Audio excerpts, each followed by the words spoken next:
네, 오늘 우리에게 주시는 하나님의 말씀은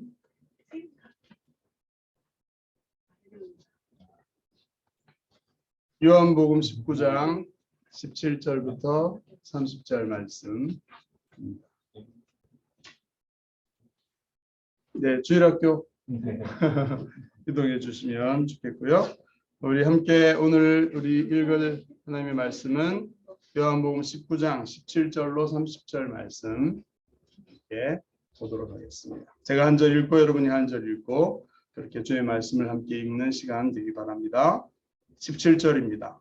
그들이 예수를 맡음에 예수께서 자기의 십자가를 지시고 해골, 히브리 말로 골고다이라 하는 곳에 나가시니 예수를 십자가에 못 박을세 다른 두 사람도 그와 함께 좌우편에 못 박으니 예수는 가운데 있더라. 빌라도가 패를 써서 십자가 위에 붙이니 나사렛 예수 유대인의 왕이라 기록되었더라. 예수께서 못 박히신 곳이 성에서 가까우므로 많은 유대인이 이 패를 입는데 히브리와 로마와 헬라 말로 기록되었더라. 유대인의 대제사장들이 빌라도에게 이르되 유대인의 왕이라 쓰지 말고 자칭 유대인의 왕이라 쓰라 하니 빌라도가 대답하되 내가 쓸 것을 썼다 하니라. 군인들이 예수를 십자가에 못 박고 그의 옷을 취하여 네 깃에 나눠 각각 한 깃씩 얻고 속옷도 취하니 이 속옷은 호지 아니하고 위에서부터 통으로 짠 것이라.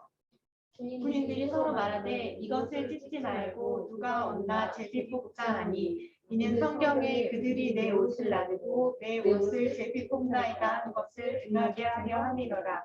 군인들은 이런 일을 하고 예수의 십자가 곁에는 그 어머니와 이모와 글로바의 아내 마리아와 막달라 마리아가 섰는지라.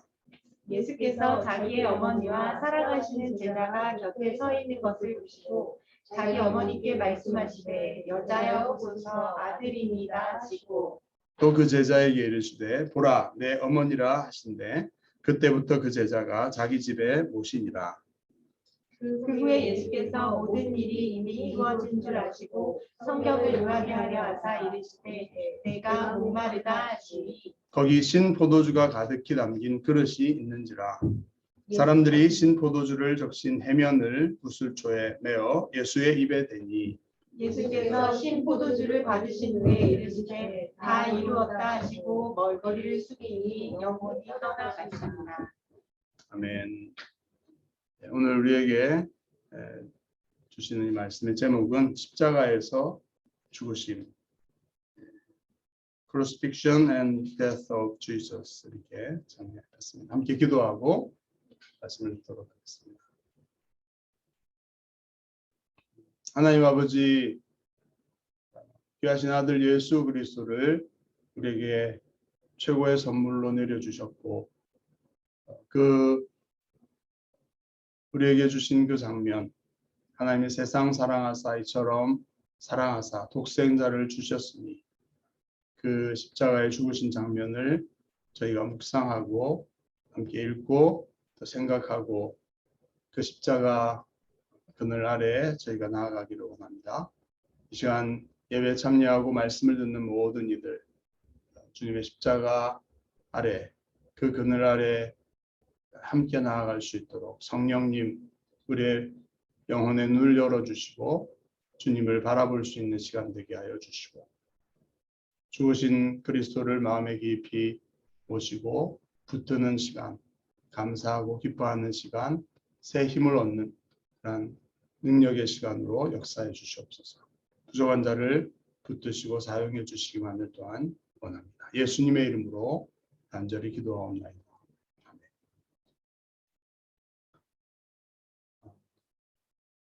찬송가 중에 이런 고백이 있습니다. 십자가 그늘 밑에 나 쉬기 원하네.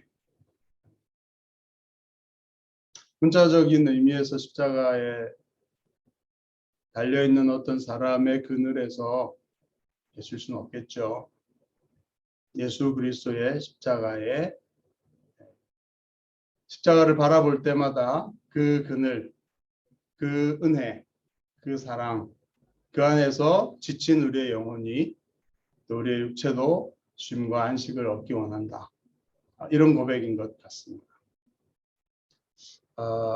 십자가를 생각하고 바라보면 마음의 쉼과 회복이 있다는 뜻인데 여러분이 바쁘고 힘들고 피곤한 이 시대를 살면서 얼마나 십자가의 그늘 아래 나아가셔서 그 그늘 아래 앉아서 참된 쉼과 안식을 경험하고 누리시는지 우리 선조들의 그 신앙의 고백을 생각하면서 이 시간 우리를 돌아보면 좋을 것 같습니다. 오늘 우리에게 주신 이 말씀은 바로 그 십자가 아래로 2000년이 지난 이 시대이지만 주님께서 우리를 초대하고 계시는 그런 말씀이라고 할 수 있겠습니다.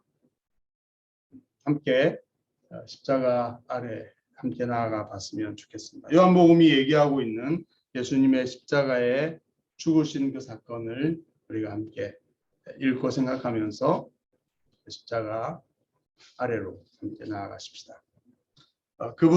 그들이 예수를 맡음에 예수께서 자기의 십자가를 지시고 회골이라 하는 곳으로 나가셨다. 17절에 그렇게 기록을 합니다. 빌라도가 예수님을 결국은 십자가에 못 박으라고 하는 사람들, 군중의 요구에 굴복하게 되죠. 그가 예수님께서 무죄라는 사실, 자기가 메시아라고 주장했고 그렇지만 그것이 정치적인 의미에서 로마 제국을 향한 반역 이런 것들이 아니라는 것을 명확하게 알고 있었고 풀어주려고 노력을 했었는데 결국은 가이사의 친구가 될 수 없다. 그렇게 하면 이런 군중들의 말에 의해서 굴복하게 되고 결국은 예수님을 십자가에 넘겨주게 되었습니다. 그들이 예수님을 맡아서 예수님을 끌고 갑니다. 그들이 누구일까요? 로마 군인들인데요. 십자가를 진다고 했을 때 우리 그림에 보면 예수님이 이렇게 십자가 형태를 많이 지고 가는 그림 이런 경우가 있는데 실제로 있었을 일은 십자가의 가로대를 지는 것입니다. 세로대는 거기에 십자가 그 틀에 이미 꽂혀져 있고 그래서 가로대를 보통 지고 합니다. 그것도 상당히 무겁기 때문에 그 십자가에서 죽는 그 형벌의 일부분이 되는 것이죠. 끌고 가는데 이미 상당히 심각한 채찍질을 당했기 때문에 굉장히 지쳐있는 그런 모습인데 예수님께서 자기의 십자가를 지시고 회골이라고 하는 것. 히브리 말로는 골고다고 영어로는 칼버리죠. 칼버리. 이것이 이제 골고다라는 말이 라틴어로 번역되고 그것이 영어로 가면서 갈보리 이렇게 되었는데 골고다라는 뜻은 해골이라는 것입니다. 그곳 지형 이름이 해골처럼 생긴 움푹 들어가고 해골같이 생긴 그곳에서 그러나 많은 사람들이 이렇게 공개적으로 볼 수 있는 그런 처형 장소로 이미 알려져 있던 곳이었죠. 예수님께서 그곳에 십자가를 지고 가셨습니다. 그들이 거기에 가서 예수님을 십자가에 못 박습니다.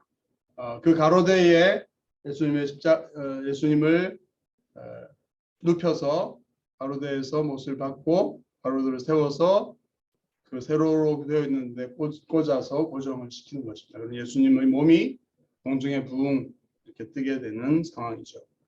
그런데 예수님만이 아니라 좌우편에 강도들도 십자가에 함께 못 박았다. 우리가 잘 알고 있는 내용입니다. 예수님이 가운데 있고 시선이 집중되는 그런 장소에 되어 있습니다. 예수님께서 십자가에 못 박힌 그 다른 두 사람은 강도라고 표현이 되어 있는데 그 강도들은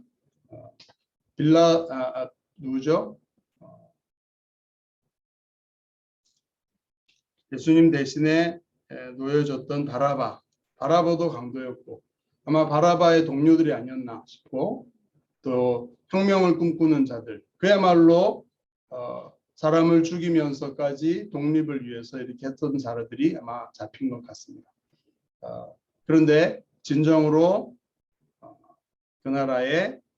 이 나라에 이스라엘뿐 아니라 온 세계의 자유와 해방과 혁명을 이루신 분이 바로 예수님이셨죠.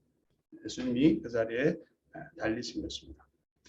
빌라도는 패를 써서 십자가 위에 붙였습니다. 당시에 그 십자가 형틀을 하는 전통에 보면 패를 머리 위에 붙이기도 하고 아니면 그 앞에 따로 패를 만들어 붙이기도 하고 죄명을 붙이는 거죠. 이 사람이 왜 이렇게 십자가형에 처해졌는가 하는 것들을 사람들에게 알림으로써 사람들에게 경고하고 또 로마의 권위에 도전하지 못하도록 하기 위해서 죄패를 붙입니다. 근데 거기에 빌라도는 나사렛 예수 유대인의 왕이다. 왕 이렇게 기록을 해놨습니다. 이걸 봤던 사람들이 대제사장들이 특히 기분이 좋지 않죠. 삼국의 말로 이렇게 기록해서 붙여놓은 것인데 거기에 히브리 말뿐 아니라 로마 말과 라틴어와 헬라 말, 그리스어 이렇게까지 해서 그리스어 같은 경우는 영어 오늘날의 영어와 같아서 모든 사람들이 읽을 수 있고 통용하는 상업적으로나 이렇게 통용하는 용어였기 때문에 많은 사람들이 또 6월절에 올라왔던 여러 민족과 여러 방언을 하는 사람들도 누구나 읽을 수 있는. 근데 그 내용이 뭐였습니까? 나사렛 예수 유대인의 왕 이렇게 표현되어 있습니다. 빌라도가 이렇게 한 것이죠. 그래서 대제사장들은 빌라도한테 항의를 합니다. 유대인의 왕이라 쓰지 말고 자칭 유대인의 왕이라고 써라. 자칭이란 말을 할 때는 그리스 말로 에이미라는 말을 한 단어 4글자만 쓰면 되거든요. I am, 나는 유대인의 왕이다. 이렇게 써놓으면 자칭이 되는 거죠. 그 한 단어를 써달라고 요청을 합니다. 그렇지만 빌라도는 거절하죠. 내가 쓸 것을 썼다. 이렇게 말합니다. 빌라도의 소심한 복수가 되겠죠. 대제사장들이 예수가 실제로는 그런 혁명분자가 아니라는 것을 정치적인 의미에서 반역자가 아니라는 것을 알고 있는데 빌라도가 굴복해서 그렇게 했지만 사실은 너희들이 얘기하는 진짜 너희 유대인의 왕이다 하는 것들을 빌라도는 약간 복수하는 의미에서 그를 거부하면서 딱 써놓습니다. 그 사람들이 예수님이 자기가 왕이라고 주장했다고 해서 예수님을 이렇게 죽이게 했기 때문에 그게 아닌데 그렇게 했기 때문에 그렇게 어거지로 밀어붙인 것을 빌라도는 알고 있었고 거기에 대한 복수로 너희들의 왕을 내가 너희들의 요구대로 처형시킨다 이렇게 붙여놓은 것입니다. 그런데 실제로는 우리가 진리, 예수님께서 진리에 관한 말씀을 하셨죠. 진리의 나라, 내 나라는 진리에 관한 것이다 이렇게 얘기하셨고 빌라도는 진리가 뭐냐 이렇게 반문을 했습니다. 빌라도는 예수님의 복음을 예수님을 통해 들었지만 받아들이지 않은 것이죠. 그런데 실제적인 관점에서 보면 이 빌라도가 행한 이 일 그리고 거기에 온 많은 사람들 앞에 공적으로 예수님을 유대인의 왕이라고 써붙이는 이 일은 상당히 예언적인 그런 일이었다 이렇게 보여질 수 있습니다. 사실 예수님을 십자가에 못 박게 했던 대제사장 가야바도 얼마 전에 예수님을 죽이려고 모의했던 그 장소에서 뭐라고 얘기했죠? 한 사람이 죽어서 온 민족을 대신해서 죽어서 온 민족이 구원을 받는 것이 옳다 이렇게 말했습니다. 대제사장 가야바가 했던 의미는 무엇이었습니까? 이렇게 사람들이 6월절에 사람들이 몰려와가지고 로마 제국을 향해서 메시아를 중심으로 예수를 높이면서 막 소동하고 데모하다가 다 로마 군대에게 멸망하기보다는 예수 한 사람을 처형시킴으로써 우리가 그 로마 제국의 그 죽음 앞에서 우리가 구원받을 수 있다 이런 얘기였는데 사실 실제 진리 하나님 나라 관점에서 보면 그 대제사장 얘기는 상당히 정확한 의미를 얘기하고 있는 진리를 얘기하는 것이었죠. 예수님이 그 민족을 대신해서 십자가에서 대신 죽으심으로써 온 민족이 죄사함과 구원을 얻게 되는 일, 온 인류가 그렇게 되는 일을 그 예수님을 죽이려고 했던 원수 같은 가야바가 예언적으로 말한 것입니다. 그것과 같은 맥락에서 빌라도 이번에는 로마의 황제를 대표하는 총독이죠. 이곳에서는 황제를 대신하는 존재입니다. 이 빌라도가 어쨌든 저쨌든 간에 예수님을 유대인의 왕이라고 그리고 나아가서 온 세상의 왕이라고 이렇게 써붙인 것, 그것은 실제를 드러내는 그런 행위였던 것이죠. 어떤 이유에서건 예언적인 행위였습니다. 유대인의 왕. 요한복음은 여러 가지 예수님의 십자가에서의 모습들을 생략하고 있습니다. 우리가 알고 있는 고난주간이 되면 가상칠언 해가지고 십자가에서 7가지 말씀하시고 이런 것들이 쭉 나와 있는데 다 수집해가지고 예수님의 죽으심을 우리가 생각하는데요. 요한복음에서는 이런저런 것들이 다 생략되어 있습니다. 지나가는 사람들이 예수님을 비웃는 거, 또 예수님께서 좌우편에 달려있는 강도들과 대화하시는 장면, 이런 것들이 다른 복음서에는 나와 있지만 요한복음에는 전체가 생략되어 있습니다. 다만 예수님이 다른 복음서에 나와 있지 않는 이야기, 예수님의 죄패의 유대인의 왕이라고 써붙였고 빌라도가 그것을 굽히지 않고 그렇게 주장했다. 이런 것들이 나왔죠. 진정한 왕은 누구입니까? 우리가 존경하고 따를 수 있는 진정한 왕은 어떤 존재입니까? 자신의 삶을 자기 백성을 위해서 이렇게 내어주고 그들의 죄를 대신해서 자기 생명을 값으로 치를 수 있는 그런 존재야말로 진정한 왕인 것이죠. 십자가가 바로 예수가 진정한 유대인의 왕일 뿐 아니라 온 인류의 왕이 되신다는 사실을 밝게 드러내고 있고 빌라도는 그것을 확실히 증거해 주고 있습니다. 우리의 왕이 우리를 대신해서 십자가에 지금 매어 달리신 것이죠. 군인들이 한 일이 기록되어 있는데 여러분 아시겠죠? 옷을 4가지로, 겉옷은 되게 값비싼 것이었기 때문에 당시에 4가지로 4깃에 나눠서 이렇게 찢어가지고 넷으로 나눴습니다. 왜냐하면 예수님을 십자가에 못 박는 이 일을 맡았던 그 군인이 4명이었던 것 같습니다. 그래서 조를 짜서 근무하는데 4명이 예수님을 데리고 가서 처형하는 그런 것을 했고 그 4명이 제비를 뽑아서 어떤 걸 가질 것인가 했고 예수님의 속옷은 이렇게 통으로 되어 있었기 때문에 그것을 찢지 말고 나누지 말고 그 가치를 보존해서 제비 뽑아서 얻자 이렇게 서로 제비를 뽑는 그런 장면이 예수님의 십자가 아래에서 펼쳐지고 있습니다. 시편 22편에 보면 다윗이 이렇게 기록한 부분이 있죠.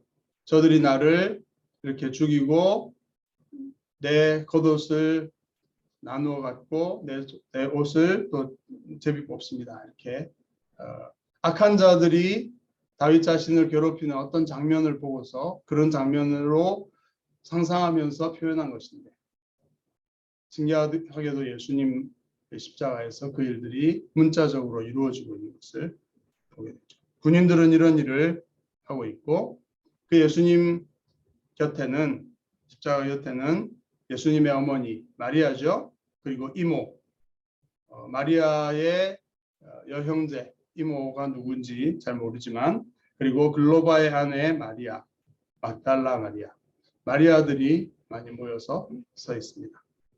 예수님께서는 그들에게 자기의 사랑하는 제자 요한이죠. 요한을 보시고 그에게 말씀하시죠. 여자여 보소서 아들입니다. 또 요한에게는 보라 내 어머니다. 이렇게 한마디 하십니다.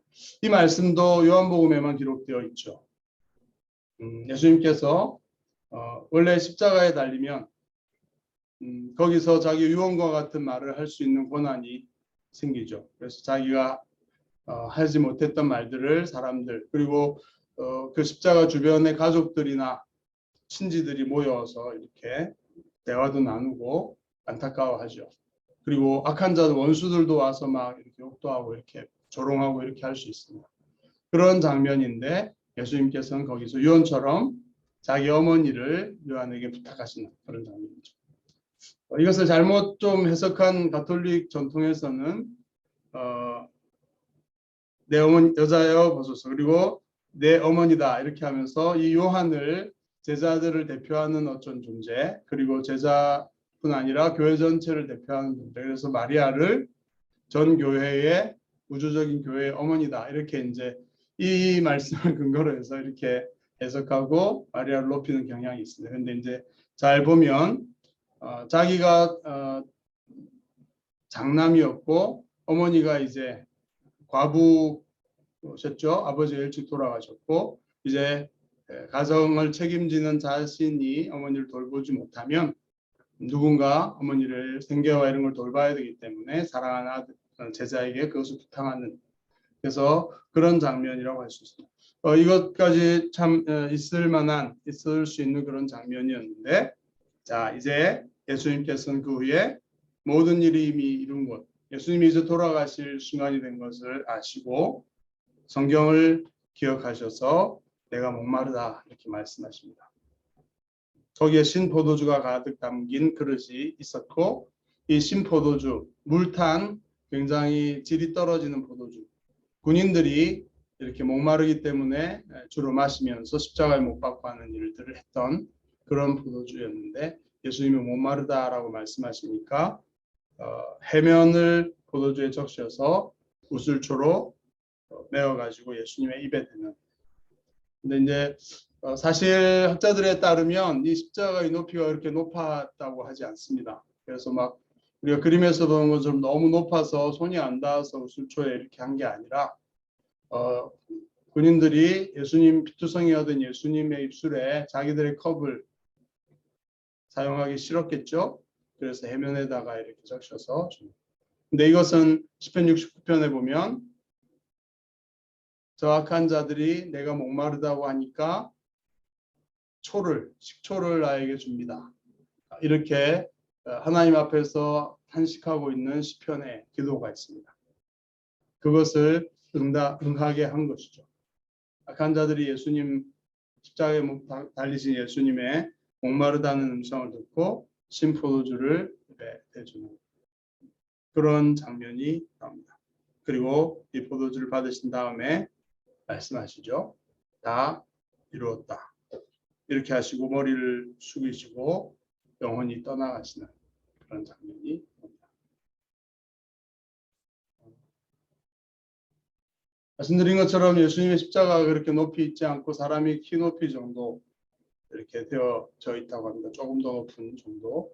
가까이에서 말씀하고 예수님이 죽으시는 그런 장면들을 우리가 살펴보는 것이죠.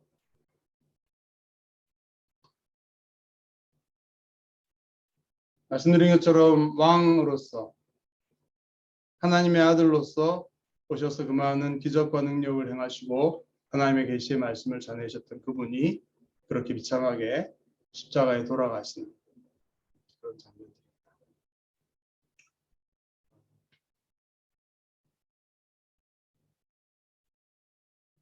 이 십자가 아래서 우리는 무슨 생각을 해야 할까요?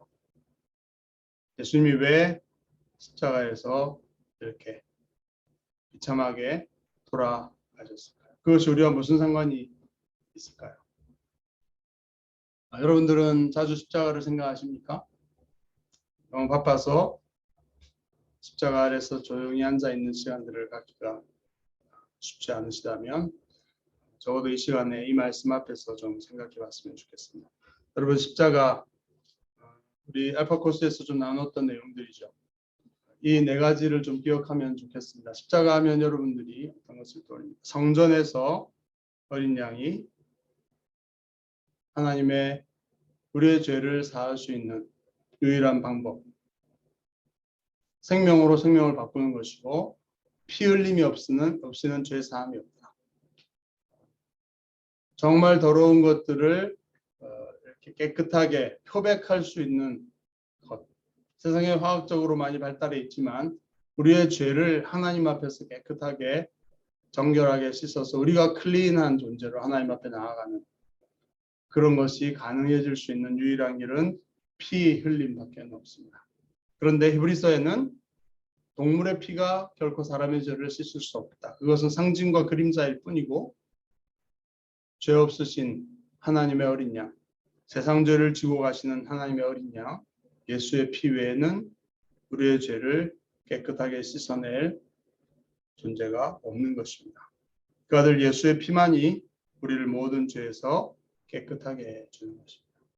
성전에서 수많은 제사들, 속죄의 제사가 드려지고 있지만 그것이 상징하는 실제는 그때 역사 가운데 유일하게 단 한 번 하나님의 아들이 죄 없으신 하나님의 어린 양이 십자가에서 피를 흘리신 이 십자가 사건 외에는 우리의 죄를 깨끗하게 제거할 수 있는 길이 없다는 것이죠. 십자가를 너무나 자주 만나고 보고 있기 때문에 목에도 걸고 다니고, 그래서 그 십자가의 깊은 의미들, 특별히 여러분 우리가 정말 죄인이라고 생각하십니까? 하나님이 정말 살아계시고 거룩하신 그분이, 그리고 그분께 우리가 나아가고 그분의 도움을 받으며 살아갈 수 있는 유일한 통로와 방법이, 수단이 예수님의 십자가의 죽음 외에는 없었다. 성전에서 피 흘리신 하나님의 어린 양 외에는 없었다. 그 사실을 기억하신다면 예수님의 죽음이 얼마나 우리를 위해 소중하고 귀한 것인지, 예수님이 없으면 어쩔 뻔했습니까? 두 번째 장면은 예루살렘 그 당시 장면으로 우리가 가고 있습니다. 성전에서 있었던 일을, 어린 양을 잡는 일이 진짜 예수님 십자가에서 이루어졌다. 두 번째는 예루살렘 또 어떤 시장 통해서 사람을 팔고 노예로 파는 이런 장면이 있다고 한다면, 거기에서 노예의 값을 지불하면서 그 노예를 속량시켜주는, 해방시켜주고 자유롭게 해주는 일이 일어날 수 있습니다. 그 몸값을 지불함으로 가능한 것이죠. 예수님께서는 자기의 죽음을 모든 사람들을 위한 대속물로 주려고 왔다, 이렇게 말씀하셨고, 우리를 죄로부터, 죄를 짓는 자는 죄의 종이다, 하나님의 아들, 그 아들이 진정한 자유를 줄 수 있다, 해방을 줄 수 있다, 이렇게 말씀하셨습니다. 그 일이 이 십자가에서 지금 일어나는 것입니다. 우리가 우리의 죄로부터, 죄의 힘이 얼마나 강합니까?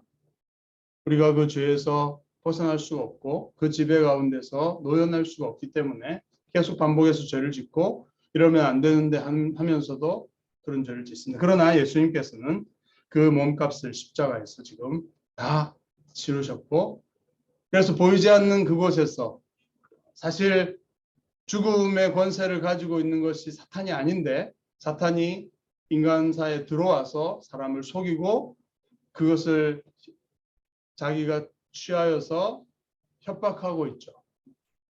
죄와 죽음으로 우리를 협박하고 있습니다. 그러나 예수님께서 이 십자가에서 죽으신 이 사건을 바라보면 이 사탄의 모든 권세, 죽음의 권세를 깨뜨리시고 죄의 값을 치르셔서 우리를 자유롭게 풀어주셔서 죄와 죽음으로부터 우리를 해방시켜 주셨습니다. 그래서 우리가 기대할 수 있는 근거가 있다면 이 예수님의 십자가의 죽음인 것이죠. 우리의 죄로부터 우리의 삶을 지배하고 있는 이 죄와 악한 어둠의 영들의 세력과 속임과 시험으로부터 우리가 이길 수 있는 능력도 예수님의 십자가, 예수님의 죽으심, 그 치르신 값에 근거하고 있는 것이고, 그 죄의 값으로 우리가 치러야 될 죽음까지도 주님이 대신 치러주셔서 영원한 생명을 얻게 하신 것은 예수님의 이 십자가. 예수님은 이것을 통해서 우리를 죄로부터, 죄의 값인 죽음으로부터 우리를 해방시켜 주시고 자유롭게 의로운 삶을 살아갈 수 있는, 죄의 지배력으로부터 우리를, 그 쇠고랑으로부터 우리를 자유케 해 주셨다. 그렇게 하기 위해서 예수님은 십자가에 자신의 생명을 내어 주신 것입니다. 그곳에서 법정이 있었겠죠. 예루살렘 시내에도. 그 법정에서 어떤 일이 있습니까? 무죄한 사람이 잡혀오면 무죄하다, 의롭다 이렇게 선언하고 자유케 하는 일이 있습니다. 예수님께서 우리를 의롭다 하기 위해서 십자가에 죽으셨죠.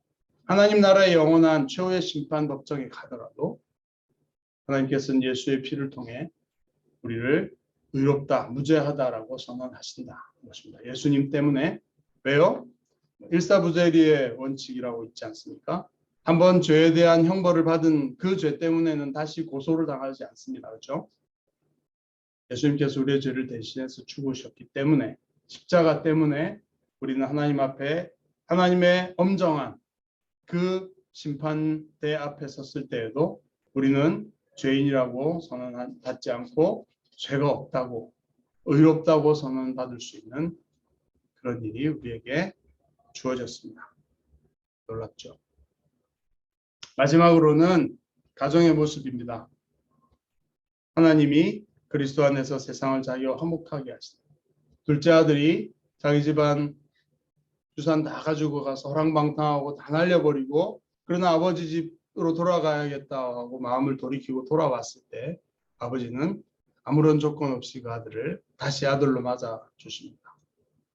그 아들은 둘째 아들은 아담이죠. 모든 죄인들을 가리키는 것입니다. 그런데 첫째 아들은 누구입니까? 유대인을 가리키죠. 하나님의 율법을 잘 지켜서 하나님 집에 머물러 있는 것 같지만 그러나 하나님의 용서와 값없이 아들을 받아들이는 아버지의 사랑은 깨닫지 못하고 정죄하는 율법주의자. 오늘날에도 여러 가지 종교들이 있습니다. 우리가 알고 있는 어떤 분이 지난주에 이 예수님께서 왜 돌아가셨는가 이 주제를 가지고 얘기했는데 지난주가 아니죠. 그 전주에 얘기했는데 독실한 불교 신자셨습니다. 저희 그룹에서. 그래서 하시는 얘기가 불교에는 죄에 대한 용서라는 개념은 없다. 스님께 고민하면서 이제 물어봤는데 그런 건 있을 수 없다. 자기의 죄업은 자기가 지고 가요. 업보라고 하죠. 자기의 업보는 자기가 져야 되지 무슨 용서가 있냐. 죄값은 다 치러야 되고 또 다음 생에 환생할 때는 뭐 더 낮은 버러지 같은 존재로 이렇게 자기의 지은 죄는 어떻게 할 수 없고 이렇게 이제 얘기를 하더라고요. 그래서 그리스도의 기독교의 복음과 너무나 극명한 모습들을 생각해 보게 되었습니다. 다른 방법으로는 우리가 행한 죄에 대한 그 문제를 해결하고 다시 하나님 앞에서 관계를 회복하고 하나님의 자녀로서의 상속권을 다시 회복할 수 있는 길이 있을 수가 없습니다. 우리가 노력해서 우리가 하나님께 지은 그 놀라운 빚을 다 어떻게 갚을 수가 있습니까? 예수님께서 우리를 화목시켜 주신 것이고 하나님께 나올 수 있게 해 주신 것입니다.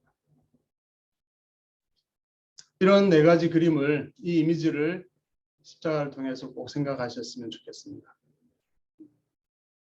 하나님께서 우리를 어떻게 예수님의 십자가의 죽음을 통해 구원하셨는가 마음에 좀 새겼으면 좋겠습니다.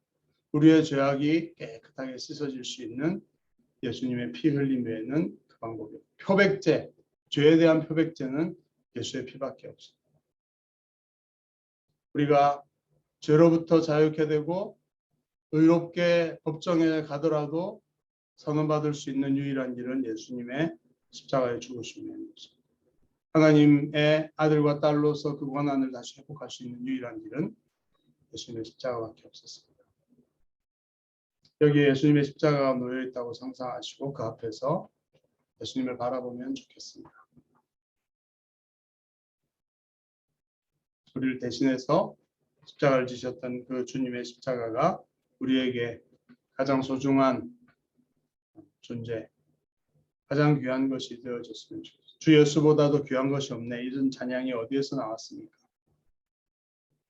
우리의 문제, 죄와 죽음의 이 문제, 하나님 앞에서 우리의 운명을 결정지을 이 문제를 해결할 수 있는 유일한 길은 예수님의 십자가에 그 피투성이가 되어서 달리신 그 사건 외에는 전 인류 역사상 단 한 번 있었던 그 놀라운 사건 외에는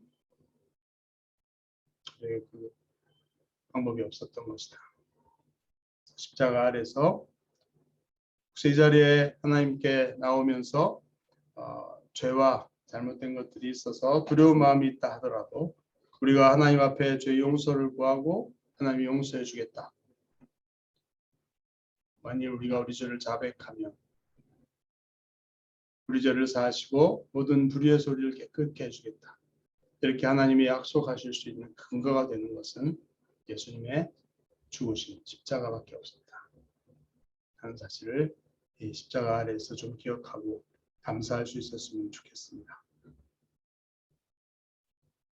십자가를 되도록이면 자주 묵상하면서 우리의 죄와 죽음과 우리의 운명이 예수님 그 단 한 분의 십자가에 그 달리신 그 죽음 때문에 자기의 생명을 자기 영혼을 하나님 앞에서 내어놓으신 그 죽음의 순간 우리의 죄악이 해결되고 하나님의 자녀로 회복될 수 있었다는 사실, 그래서 기억하고 그 은혜, 그 감격 가운데 늘 살아가는 우리가 되었으면 좋겠다 생각합니다. 이 시간에 찬양 부르고 좀 십자가 아래 나아가는 시간이 되었으면 좋겠습니다. 거기 너 있었는가 그때에 이 찬양 함께 부르도록 하겠습니다. 십자가를 생각하면서 함께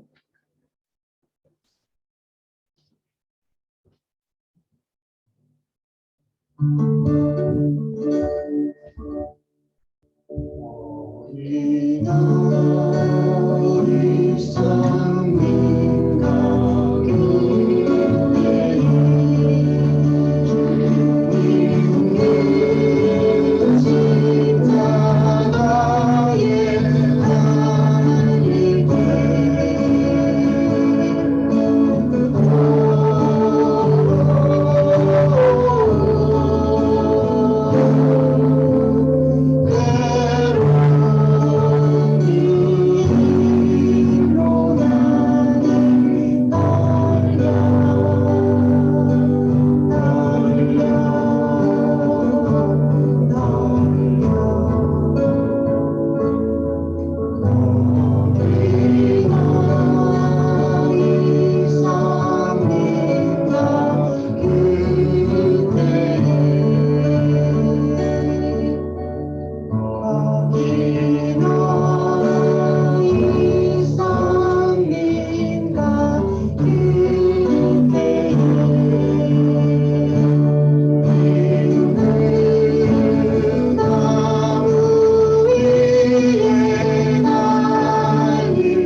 우리 찬양 한 곡 더 부르겠습니다. 기도하는 시간, 묵상하는 시간, 고백하는 시간이 되기를 바랍니다. 십자가로 가까이 연주해 주시면 감사하겠습니다.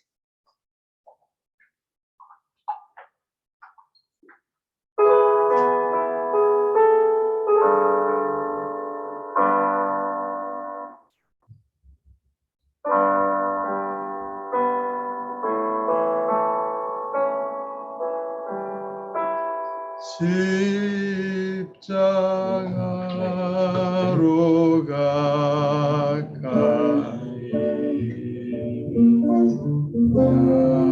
나를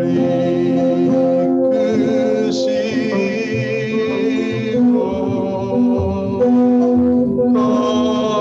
거기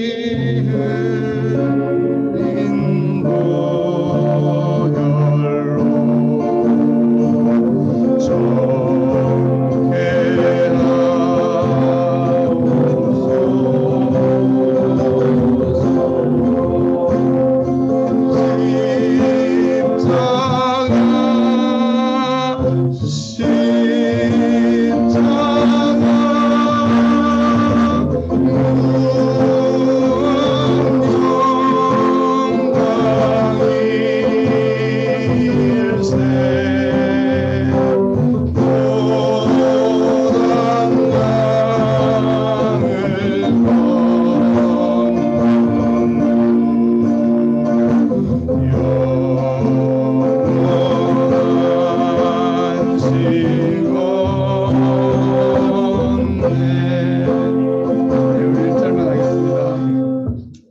같이 기도하는 시간 갖겠습니다.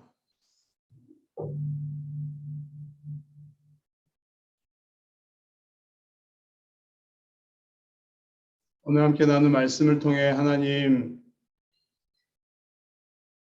십자가가 우리를 위한 예수 그리스도의 가장 큰 사랑이요 헌신이요 우리의 생명을 위한 참된 이 세상의 왕이 되기 위한 놀라운 한 걸음이셨고 하나님을 향한 온전한 순종이셨고 다 이루었다고 하신 주님의 말씀이 우리의 생명을 완전히 새롭게 하는 놀라운 구원의 사건이었음을 바라보고 생각하며 묵상하였습니다. 하나님이 찬양처럼 십자가로 가까이 우리를 인도해 주시기 바랍니다. 우리의 생명의 근원이 이 십자가에서 샘물처럼 솟아났다는 사실을 저희가 생각하고 날마다 피곤하고 지칠 때마다 또 삶의 절망과 어두움이 다가올 때마다 십자가로 나아가는 저희들, 십자가를 통해서 하나님 앞에 새로운 확신과 능력과 사랑으로 충만한 그러한 삶으로 회복되어지는 저희들 되게 우리를 십자가로 인도해 주시기를 바랍니다.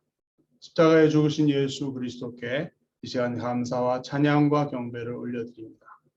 예수 그리스도 안에서 얻게 된 이 놀라운 생명, 이 땅에서 우리가 완벽하게 다 맛보고 누릴 수 없지만 하나님 나라에 들어가서 하나님이 예비하신 그 놀라운 은혜를 예수 그리스도의 십자가를 통하여 맛보게 되고 구원 얻게 된 사실을 생생하게 누리면서 영원히 하나님 보좌에 계신 하나님의 어린 양 예수 그리스도께 찬양과 경배와 영광을 올려드리는 우리의 삶이 될 줄로 믿습니다. 그것을 이 땅에서도 저희로 깊이 깨닫게 하시고 십자가의 은혜 가운데 서로 사랑하며 또 세상을 밝히 바라보며 진리 가운데 주님의 뜻을 이루어 나가는 우리의 삶이 되도록 십자가의 신앙, 십자가의 능력으로 살아가는 우리 모든 성도들 되도록 이 시간 역사하시고 축복하여 주옵소서. 모든 말씀 예수 그리스도 이름으로 감사하며 기도드립니다. 아멘.